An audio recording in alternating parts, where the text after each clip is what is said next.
Hello दोस्तों, आज की कहानी है जिस्म की भूख भाग 61। सारे रास्ते वो सोती गई। सिद्धांत ट्रेन में अपने सामान की सुरक्षा के लिए जागता रहा, जबकि नींद तो उस पर भी बुरी तरह से हावी थी।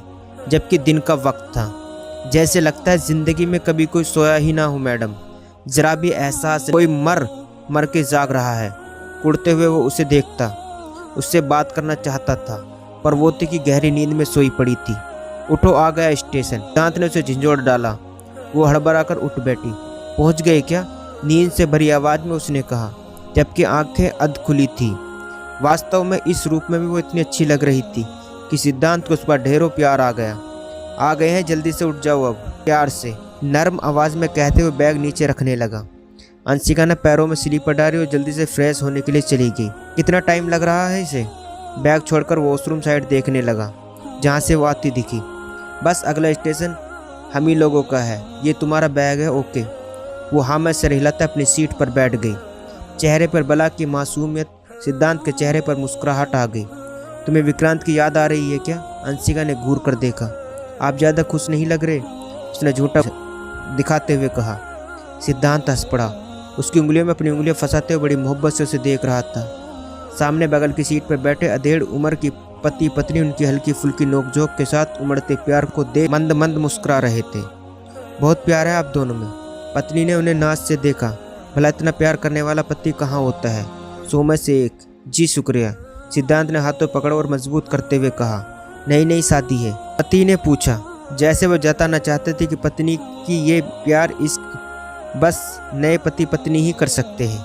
जी नहीं, 1 साल होने वाला है, सिद्धांत ने सहूलियत से जवाब दिया और बाहर देखने लगा, जहाँ ट्रेन अब धीमी गति पर आ चुकी थी।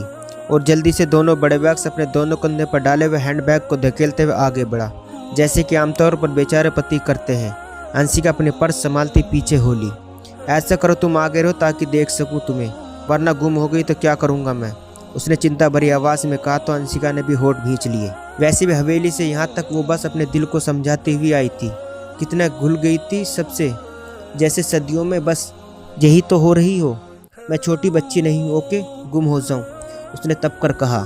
सिद्धांत ने कोई जवाब नहीं दिया, बल्कि उसे आगे करके ही दम लिया। अगर हैंडबैग न लिया होता तो उसका हाथ न छोड़ता। बाहर आकर उन्होंने टैक्सी की और अपने घर के लिए निकल पड़े।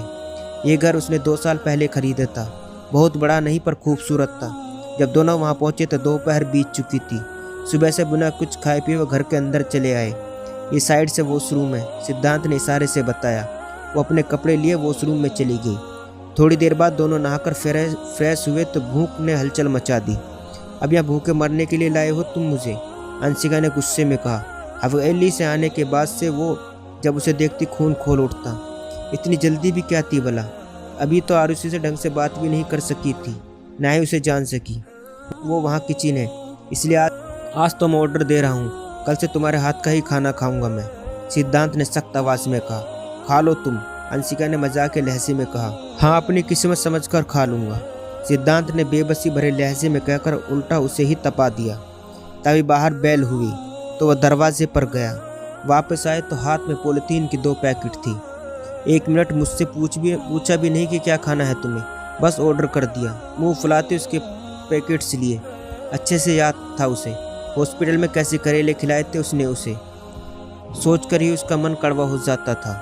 चलो शुक्र अपने ढंग का खाना तो ऑर्डर किया, वरना आज तो मैं भूखी ही रह जाती। अंशिका ने वेज बिरयानी देखी तो खुश होकर कहा। जल्दी से उसे सर्व किया। खाना खाने के बाद दोनों को अच्छा महसूस हुआ। सिद्धांत ने जोरों की नींद आ रही थी। वो बेडशीट चेंज करके सो गया। घर अभी भी काफ़ी गंदा था। अंशिका पूरे घर का जायजा लेने लगी। टोटल नीचे 2 रूम, दोनों रूम की बाद सीढ़ियाँ थी। इसके बगल में किचन था। वॉशरूम दोनों कमरों के साथ अटैच था। बाहर थोड़ी जगह दी गई थी, जहाँ ढेर सारे फूलों के पौधे थे। ऊपर सीढ़ियाँ जाने के बाद गेट था, जो बिल्कुल लॉक था। वो नीचे चली गई। उसे ये घर बहुत पसंद आया। पौधों को काफ़ी दिन से पानी नहीं दिया गया था, सो उसने मोटर ऑन कर दिया। पाइप से पौधे को सींचने के बाद वो वहीं बैठ गई। मिट्टी की सौंधी सौंधी खुशबू से बहुत ही अच्छी लग रही थी। अपने भीगे बालों को खोले हुए चेयर पर बैठी थी, आंखें बंद थी, पर जहन में एक खूबसूरत मौसम था। ऐसा लगता था बस अब बारिश ही हो जाएगी। जाने कब सिद्धांत की आंख खुली और वो उठ बैठा। घड़ी में देखा तो 5:30 हो रहे थे। जल्दी से मुंह पर पानी की छींटे मारता वो बाहर निकला। अंशिका कहीं नहीं दिखी। वो परेशान हो गया, कहीं भाग तो नहीं गई हवेली। डरते हुए सोचा और बाहर निकला तो सुकून हुआ, पर ये सुकून ज़्यादा देर न सह सका।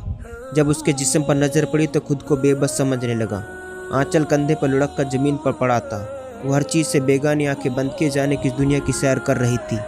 बालों से टपकता पानी और बंद आंखें किसी खूबसूरत ख्वाब सी लगी। वो दिलता की बेईमानी पर उतरने को मजबूर करने लगा। खुद को डपटते हुए थोड़ा अंदर जाकर चिल्लाया, अंशिका, जिससे उसे ऑकवर्ड ना फील हो। वो हड़बड़ा कर उठी। जाने कब नींद आ गई, ऐसी ही बेतरतीब सो गई थी। जल्दी खुद को सही किया और अंदर चली गई, जहां वो उससे नजरें चुराए किचन खटर पटर कर रहा था।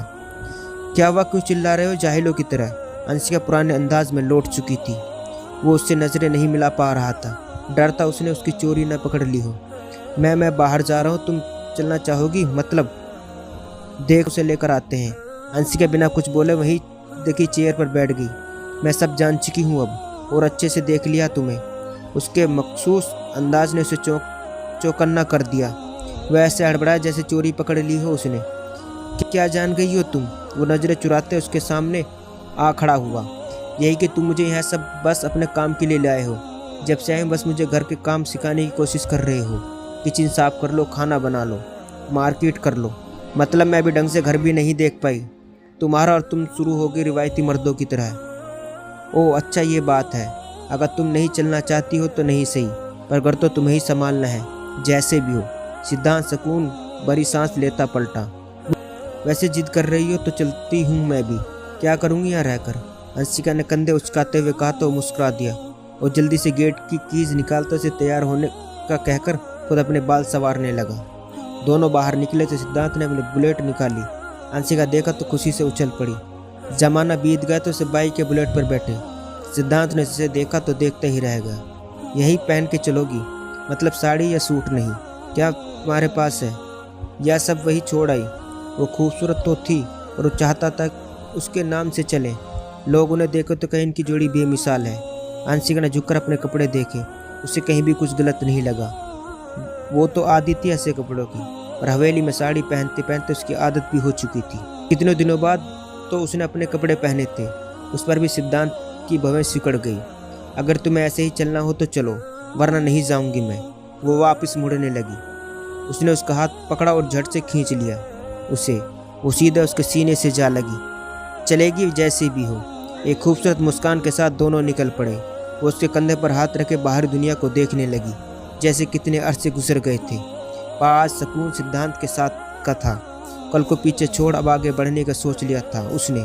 फिर भी वो एक बार और सिद्धांत के दिल को समझना चाहती थी, क्योंकि कोई एक दो दिन नहीं, पूरी जिंदगी का सवाल था। नहीं चाहती थी कि अब कोई और आए और उसकी ज़िंदगी में दखल करके उससे उसकी मोहब्बत को जुदा कर दे।